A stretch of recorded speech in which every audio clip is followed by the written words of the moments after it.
دا حقیقت دی.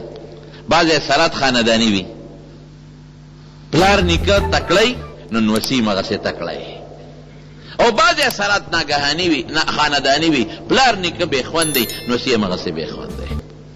پلار نیکه سخیانی، ټول قوم سخیانی، پلار نیکه بخیلان او شومانی نوسی او قوم مقصی وي. دا بعض اثرات وي خاندانی اثرات دا موجودی. دې زمان دې کې راته یو لطیفه غوندې یو واقع وي. یو سړی په لاره روان و، وږي و غریب ډېر، نو یو خیمه ده، په خیمه کې یو ښځه او یو سړی دی.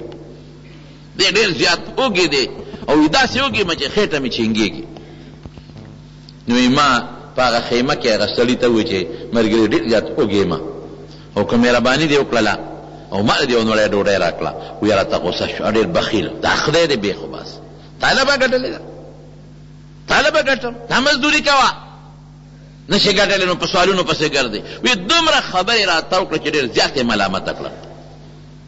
په هغه سوال ستومانو کې د لوږې مړ خو ما خو دا سوال لاله نه په کار.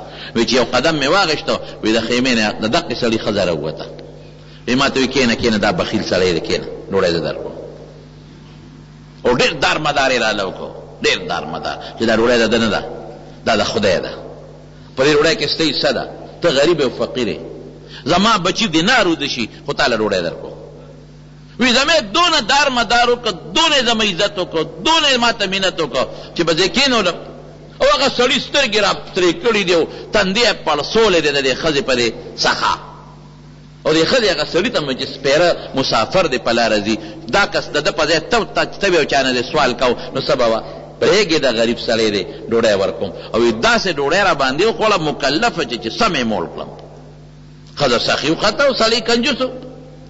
وی په سفر روان شوم چې څه مخکې لاړم، بیا وږې شوم، بیا را باندې یو خیمه راله. چې خیمه څنګه راله نو هلته کې ما هغه خیمه کې دلته کې خو مې لومبې سوال د سړي نه کړی و، سړی بېکاره وخته، ښځه سخي وخته او ښځه په زړه لږه نرمه وي. نو هلته خیمه کې ښځه وه، هغې نه مې سوال وکړ چې خورې یا ترورې وږې مه که ډوډۍ در سرې نو راکړه. هلته ښځه صاحبه راته په غوسه شو، په چغه شوه، دا زما خاوند تا لګټي، سوالونه به کې د سنډا وجود ته دې ګوره، زنان له مزدوري کوه، زما خاوند ته وګوره ولې مزدوري کوي که نه کوي، ته د هغه نه په څه کمې. یا خدای، هلته خو سړی کنجوس و، دلته خو ښځه کنجوسه وخته. ما خو یې دلته ښځې شی راکړه، دلته به دا ښځه هم هغه ښځې په شانتي نرم دله به. یا ښځې دونه نخرې وکړه، دونه کوکې او چغې په مو والې چې دې راسره شرمنده کړم. وی دې کې خاوند راغی، چې خاوند دې راغی یا ښځې ته ډېرې ښه وکړي، خدای دې مردارې بېخ وباسه، ګټه ستا ده که زما ده. مسافر راغی، د ده حق دی چې موږ له ډوډۍ ورکړو. او وی زر یې چاړه را واغېسته او چیلې را لال کړه، دې خاوند دی. وی کېنه دا دی ښه په قلار. او وی دا ښځه هغسې ګورېده، وی ما ته چې پرېږده دې سپی ته، دا دې ګورېږي، مال زما دی، او چې ستا څومره شی پکار دله در کوم. وی ښه ډوډۍ را باندې وخوړه. وی چې تلم نو ما وخندل.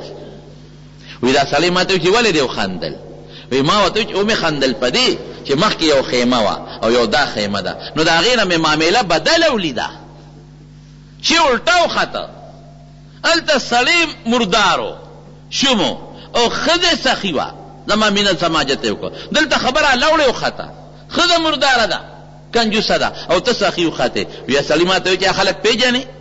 ما ورته وی چې نه اخو نه پېژنم. وی هغه ښځه زما خور ده او دا د هغه خور ده، زما خور ده، په هغه سړي واده ده، او دا د هغه مردار خور ده، په ما واده ده. نو دا خانداني اثرات خامخی. سړی سخي وي، نیکه سخي وي، نو زوی نوسو کې هغه صفت را روان دی. سړی بادري، اولاد کې هغسې بادري را روانه ده. رسول الله صلی الله علیه وسلم سخي الله. نو فاطمه رضی الله تعالی عنها هم ګوره کنه، حضور پاک بادرو، نو حضرت حسین بادر ته هم ګوره کنه رضی الله عنه، څومره بادري و پکې. حضرت عمر بادرو، بچو ته هم ګوره کنه.